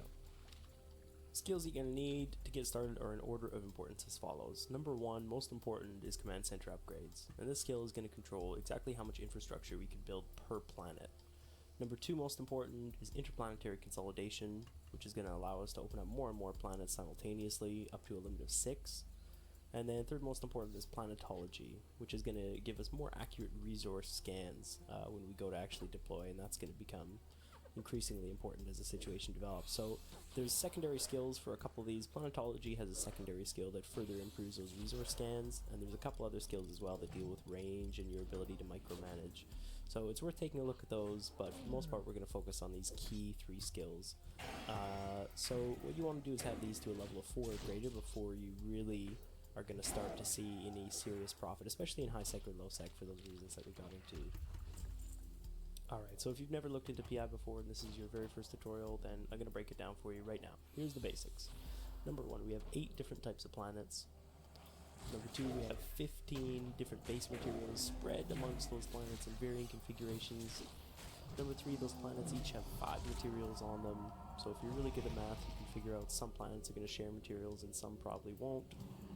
And number 4, these materials are going to get processed in paired configuration all the way up a tree called a commodity tree, and eventually be built into final stage products such as star bases, pieces for T2 production, nanite repair paste, and a whole bunch of other really high demand items. So this is what's going to fuel the demand for what we're pulling off the surfaces of the planets, and that's really all you need to know for now. Alright, so for infrastructure we have 4 key groups of pieces. Number 1 is a command center, and this is going to be your forward operating base for your planetary colony. And as we got into before, there's a skill that associates with how many levels you can upgrade this piece of machinery. That's going to allow you to put up more and more subsequent infrastructure around it and deal with more resource or process it quicker, or however you want to look at it. Second category is extractors and extraction heads, and this is exactly what it sounds like. It's the bit that goes into the ground and pulls the resource from the planet. Third piece of this infrastructure is called a processor or factory, and this is going to be linked to our extraction heads and other pieces as well, and it's going to actually turn these materials in paired configuration as we mentioned further up the tree. The fourth category is storage and spaceports. Now basically each planet is equipped with its own planetary launch vehicles that allows you to put a very small amount of M3 into orbit and collect it as a jet can. But there's a cost associated with it, and there's also a cooldown associated with it. So in general, it's regarded as a much more inefficient way to make money with planetary interaction. However, there's an alternative. This sucker that we looked at before, the Planetary Customs Office, or Player-Owned Customs Office, is an alternative to that. And so what we're going to do today is be building spaceports, and that's going to allow us a much more efficient form of transit to get our materials off of the planet's surface. There's going to be no restriction for meters cubed. Well, there will be a little bit, but not nearly as much. And for our purposes today, there will be no taxation on that as well. However, it could be different depending on your situation. But the important thing to note there is that customs office equals high efficiency. If you don't have the customs office, you're going to be severely limited in what you can do in terms of profit output. So that's all we need to know for now. Okay, let's start our first colony. So what I'm going to show you right now is how to make a coolant production line on a gas planet. What you're going to need is a gas command center. Now I'm in the wormhole right now, so I can't show you what the market looks like on these, but they're about 100,000 each, and they're I think 1,000 meters cubed, so they're pretty easy to carry. So go ahead and grab at least one of those right away, and then follow me over to your planetary location. Okay, and the only thing you have to do to get started is be undocked and have the appropriate command center located in your cargo at the time of undock. So I'm floating in my beautiful player-owned starbase here, but it really doesn't matter where you are. If you're in high sec, that's just fine as well. So the first thing you want to do is go over to your gas planet and go ahead and view that in planet mode. You can right-click on it to do that as well. And here's the planet surface. So right off the bat, if you click on the scan tab, we can take a look at the resource allocation of each of the different types of materials. So I already said we're going to be doing a coolant production line today, and I picked a gas planet because I feel they're really easy to illustrate the differences in the resource distribution on, and I know how to make a pretty good setup. So the two materials that we are going to need for this are aqueous liquids and ionic solutions. So right off the bat we can see our aqueous liquids are located in two bands around this planet. And of course they range from, you know, dark blue up to dark red and then eventually white in the density of the resource. And our ionic solutions are a little bit more dense and located just a little bit further up. So we'll have to keep that in mind. Basically, we want to deploy our infrastructure close enough to each of these bands that we can manufacture what we need to manufacture without having to move around too much. So once you find a spot that's pretty good, I figure I'm probably going to put down there, then we can get ready and put down our command center. So once you have your spot picked out, go back over to the build tab here, click on your command center option, you should see this gas command center. As long as you have it in cargo bridge, you're going to see it. So give that a click, mouse wheel for scrolling, and we're going to zoom in here and just place it anywhere along the edge of this band. I'll just pick there, and then go ahead and hit submit. Figure I'm probably going to put down there, then we can get ready and put down our command center. So once you have your spot picked out, go back over to the build tab here, click on the command center option, you should see this gas command center. As long as you have it in your cargo bridge, you're going to see it. So give that a click, mouse wheel for scrolling, and we're going to zoom in here and just place it anywhere along the edge of this band. I'll just pick there, and then go ahead and hit submit. And now that is down, so there is our forward operating base. And the first thing that we're going to do is we're going to upgrade it. Now like we talked about before, the upgrades are determined by the level of the skill that you possess. I've got level 5 of the skill, but for today's lesson I'm going to just push that to level 4 upgrade, and you can see it's going to considerably increase our power grid and CPU output. Okay, so I've just gone ahead and placed 2 extraction control units. It's a pretty simple click and drag operation. We put one up above the command center and one down below it, both very close to it. We'll get into why in just a minute. But next we are going to set these up to process. So give a click to the top one, click down here for survey for deposits, and now we've popped open this surveying program dialog window. So we're going to need to re-specify what type of material we want it to pull, and we're going to have to specify a number of heads to use. So I'm going to pick 4 because I don't know exactly what my resource distribution is going to look like quite yet on the command center. And the next thing we need to do is just drag these up into the higher density area. And as you can see, this is changing the amount of material that we're going to pull per cycle. And then the last thing we're going to need to do is change the extraction area size. And as we're changing this, you can see the duration of the total program that's going to run.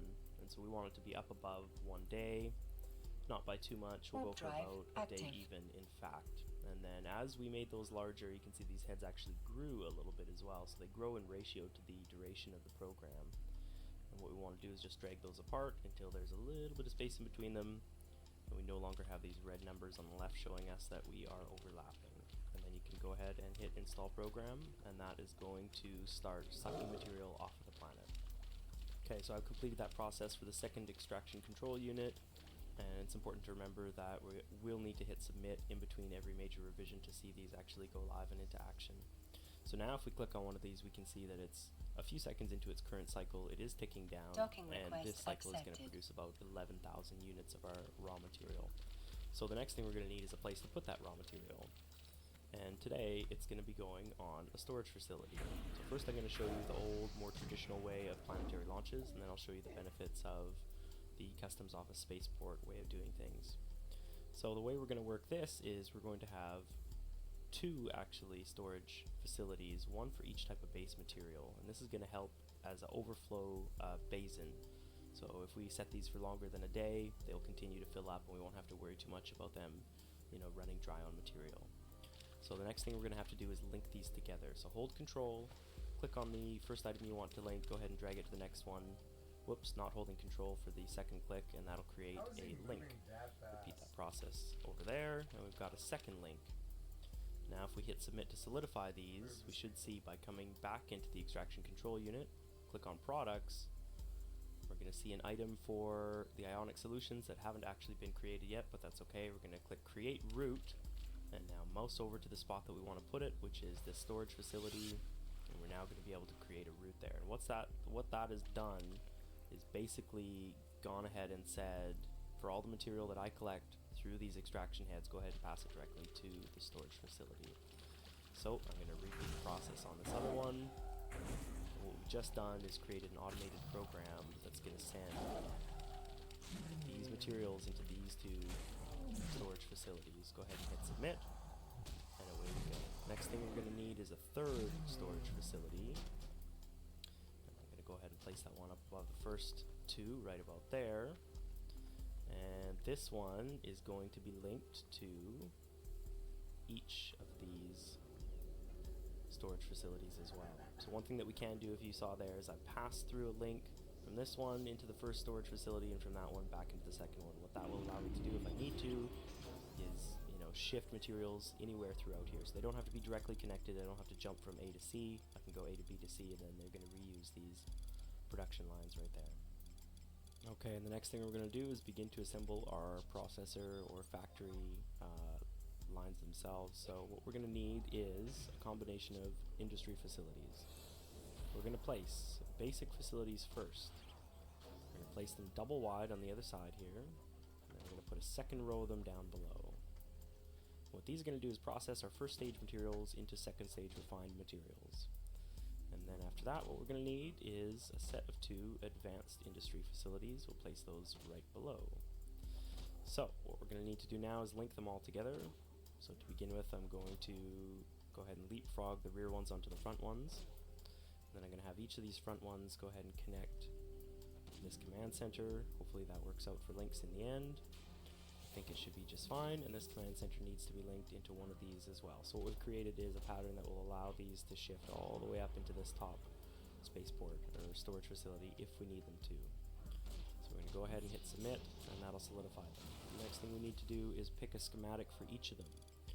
Now, for our coolant lines, we've already said we're going to need aqueous liquids and ionic solutions, which are going to turn into water and electrolytes respectively.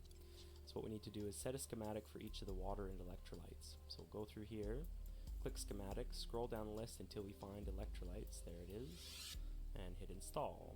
And we'll do that for this second one as well. Electrolytes, install. For the next two, we're going to do the same thing but for water. Way down there at the bottom of the list, install, and again, and install. And for these last two, what we're going to want to do, because these are the advanced ones, we have a different list of schematics that they can process, is our coolant. So click on that, coolant, install, same thing over here. So what we've just done is pre-configured these for what each of them are going to manufacture. And the next thing that we will have to do is tell them all where to go. So for our base materials, we're not going to be able to route them into these structures until we actually have a little bit of material, but what we can do is deal with the outflow routing. So go back into products, click on our electrolytes for the first one. Florida create route. bans We'll social put it up to media this number for people 3 under storage 16. facility. I'll show you why in a minute. And we're going to repeat this process for each of these base materials, routing them back up into that storage facility. And again, water going up. Create route. So you can see there's a few clicks here, but this is a one-time thing. You won't have to do this every time. Oops, products, water, route, up there. And same thing for these as well. Products, coolant. We're going to create the route back up into there. So what these are basically going to do is send all of their intermediate stage or final stage commodities right back up to this top storage facility.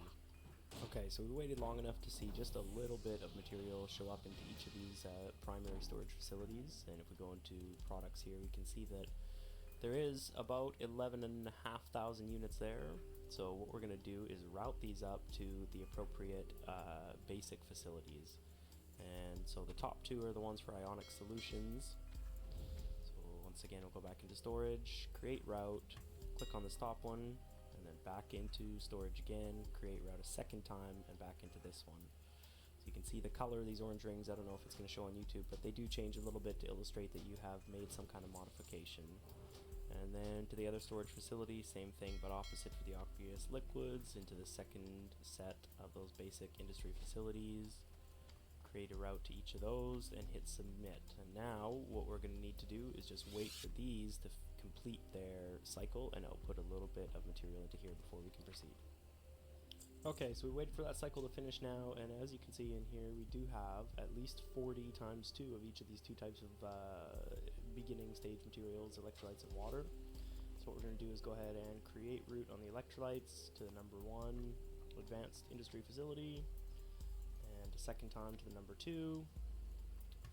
And then we're going to go ahead and repeat the procedure for the water, linking these to both of them. And when we start this process up, what we're going to find is that we are completely configured and ready to go. So now all we need to do is wait for a few cycles until we have some coolant, and I'll show you how to maintain this planetary colony. Okay, and to maintain this colony, all you need to do is just a couple super simple steps. First, you're going to have to come over here to the extractor control unit, which will be indicating to you that it is completed. Then you'll have to hit survey for deposits, and you'll restart the program with the button right there. And you'll have to do these for each of your extractor control units. Whoops. Each of your extractor control units. But other than that, you're pretty much good to go. And when you have a sufficient amount of coolant, see I only have about 90 meters cubed so far, but this is how you would go for launch. What you want to do is click on your third storage facility there, go for expedited transfer. Now we want to send this over to the command center, so give that a click.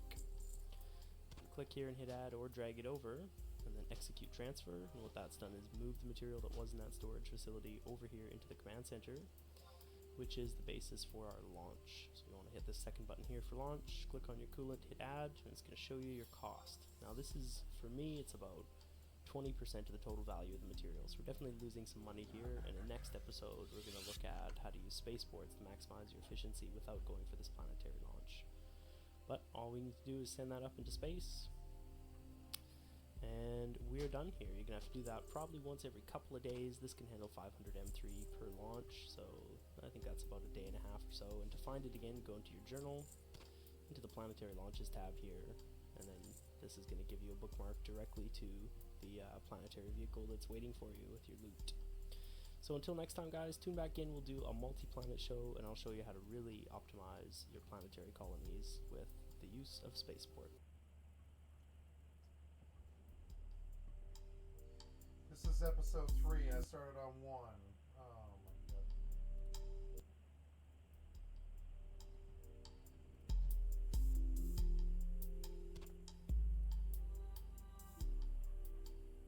What's up, guys? EvE Business Insider back again to do part 2 of our look at planetary interaction. Today we're going to build a multi-planet setup, show you how to use spaceports and customs offices, and take a look at how you can get into J125 to set up your own PI lines.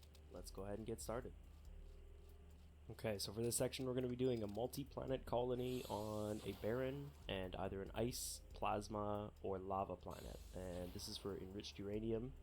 It's one of my favorite commodities to build, sells great, it's used very frequently. So here's what we have to do. On your number 1 barren planet, you can just go ahead and put down a command center anywhere you like. We'll get into why in just a minute. Next up, upgrade it to maximum level. So with that finished, let's go over to the scan tab and have a look at what we have on noble metals. So the way in which uranium works is we're going to need noble metals and heavy metals. We'll get the heavy from each of one of those 3 planets that I mentioned, and the noble from the barren. So I'm just having a quick look around to see what is a good spot to put down. I'm going to put down probably right about there with my extraction heads, which do not need to be anywhere near the command center. So what they do need to be tied to is a spaceport, and of course for this you will need a customs office as well. So if you don't have a customs office, you're pretty much hooped on a multi-planet setup. If you do have one, then follow along with me as I put down a spaceport somewhere near the border of this high density area, and then an extraction control unit, you know, somewhere around beside it. So we want to cover as much of this resource as we can. Let's put down right about there. So we'll connect these two with a link, hit submit, and then we're going to take a look for materials, same way we did on the other planet. Noble metals respecified, and this time we're going to open up a whole whack load of heads. Let's go for 8 heads, 10 heads, sorry. Okay, so we've got the extraction head set for a day, and we've got our heads all lined up in the highest density area possible.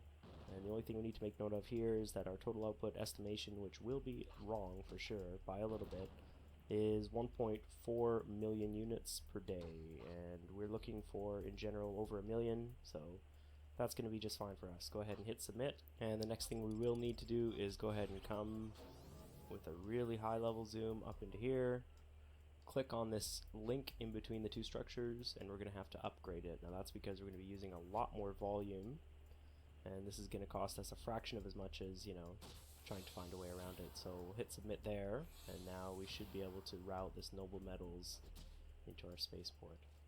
There we go. Okay, I'm back over here to the command center. You can hit that handy home button to get immediately back to it. We're going to start assembling the other half of our barren planet. So to begin with, we'll just grab a launch pad, put it down there, and then we're going to put down as many basic industry facilities as we possibly can cram just around into the radius of these two structures here. Okay, so I was able to fit 11 of these basic industry facilities in a pattern around our spaceport and command center, and then I've gone ahead and linked them all in a fashion so as to allow each of them access to the spaceport. So what we're going to go through and do now is just make a schematic for each of them. These are pulling noble metals, which will turn into precious metals. And it was pointed out to me recently, if you make a click in here, you can actually hit the key for P on your keyboard and it'll jump down to the spot for that. That'll save you a couple seconds. We can also double click on precious metals there, double click on the routing item, and then double click on the spaceport. All three of those are going to save us a little bit of time. So we'll just go through and do each of those now.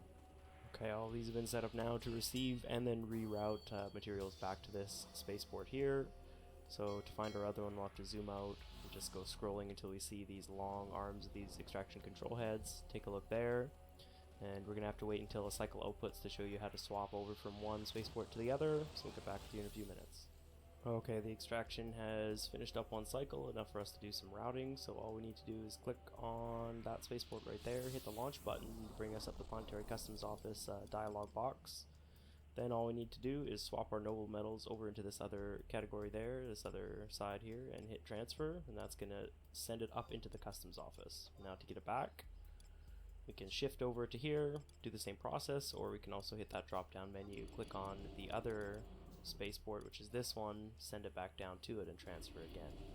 Now if this was in LowSec or a customs office with tax set, that would have cost you a little bit of ISK, but here in J125 it doesn't, so that's always nice and handy. Now from here we can open up this and the storage and go ahead and route this little bit of material to each one of our basic industry facilities. Okay, with our routing complete and one cycle started over there on the barren planet, I'm going to head to a new planet now that I'm going to use for my combination industry planet, and I've picked a gas for this. It really doesn't matter which one, so long as it's not used by your current production lines. We can put down a command center literally anywhere. Know paths that you can't find on foot. They'll get you there fast and maybe show you something new at the same time. The only difference here is we're going to put up about 10 or so advanced industry facilities around our launch pad. So I'll put the launch pad maybe down there a bit, and then go ahead and cover this with advanced facilities. Okay, so I've placed 11 of these advanced industry facilities to keep things nice and even, and I'm going to go ahead and schematic them each for enriched uranium and then route them back into this spaceport here. Okay, with the schematics and routing finished on our gas planet, we're going to come over here to our second resource planet, which is a lava, ice, or plasma, as mentioned previously, and just show you that we have basically the same setup as the barren going. We've got 10 basic industry facilities producing our heavy metals up into toxic metals, and then to go along with that, of course, we need extraction heads, and we have found a nice heavy density area here and put some extraction heads down on it, and we'll just resurvey there. and as you can see, we're still getting, you know, over 1 million units per hour, or per day rather, and we can just set that up as well. So that's finished, and now we just need to wait. Okay, and maintenance on this setup is very simple. All we need to do is wait enough time to fill up a good amount of this extraction spaceport, go for launch, pass that up to the customs office, and if we head over here, basically we've got half a cycle still remaining of the toxic metals that I had done a day prior, so we'll shift those up, put the new heavy metals back down, and that's pretty much all we have to do. Whoops, that didn't work, because errors are good. Let's try again. There we go. And down it goes. So it's filled up this spaceport here. It's fueled up each of these basic ones to produce a new day worth of toxic metals.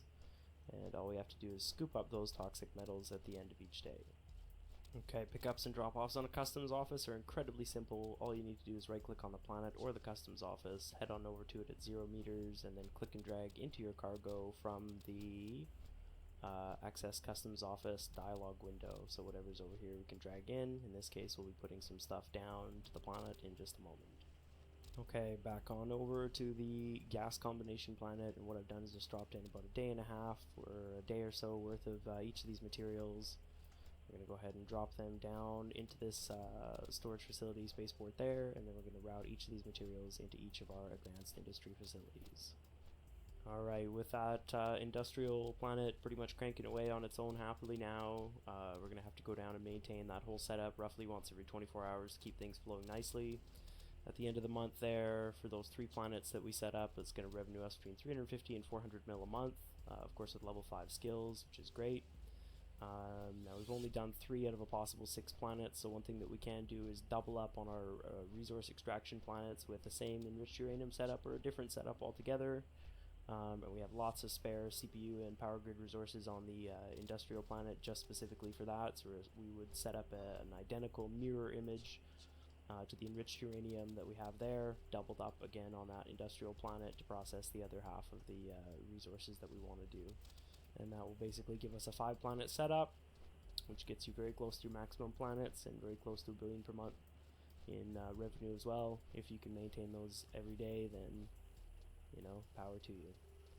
Let's do a quick recap. Number 1, we identify the high profit material by planets that were around us. I will put some links in the description to help you do that on your own. Number 2, we set up 2 resource extraction planets. And number 3, we combine those into the commodity tree on a separate industry planet to maximize efficiency. And here is another shot of the planets we used.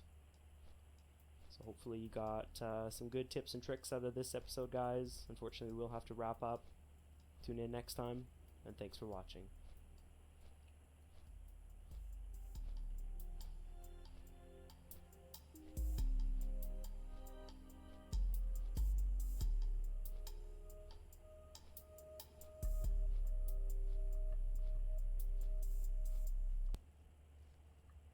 Oops.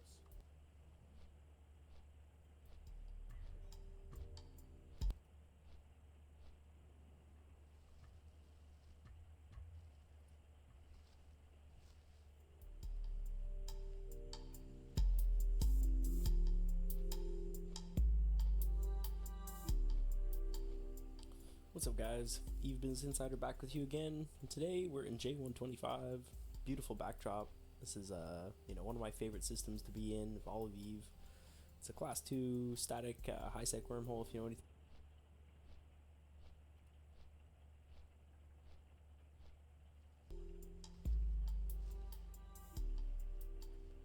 What's up, guys? EvE Business Insider back again to do part 2 of our look at planet.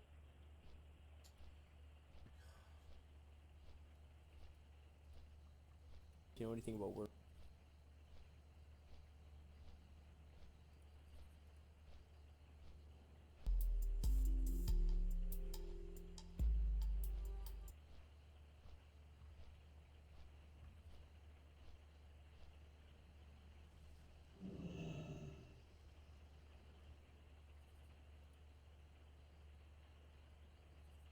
Thank you, Cryptic Monk. I'd like to sub to your channel. Alldayerrydaybaby here, aka Oz.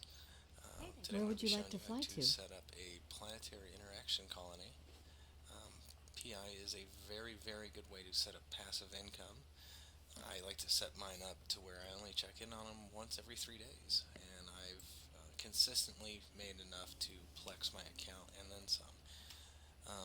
You can certainly do more than that, so you're not only checking on 3 days, you can do it once a day, or even multiple times a day.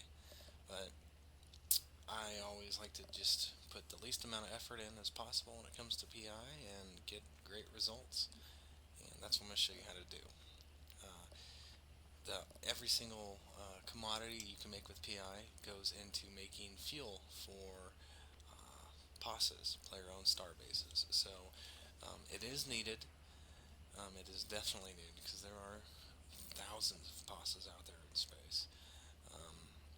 It's also nice for if you have your own POS or maybe an alliance POS or a corporation POS and you want to pitch in, you can do this for the powers that be and sell it directly to them. So I'm going to be showing you how to set it up. I'm going to be talking about ships needed, the ships to actually use, and actually talking about the skills even. So if you are brand new, you